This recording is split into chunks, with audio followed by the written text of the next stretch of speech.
அழகிய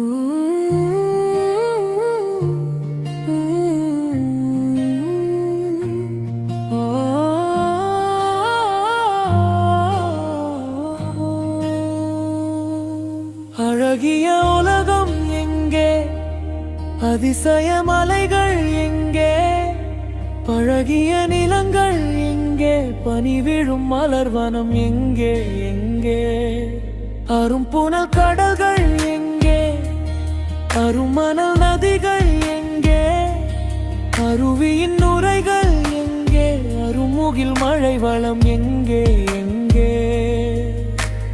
இழிநிலை மனிதா சொல்வாய், பழம்பெரும் அழகை இப்படியா நீ கொல்வாய், இயற்கையின் இடர்களை எப்படி நீ வெல்வாய்.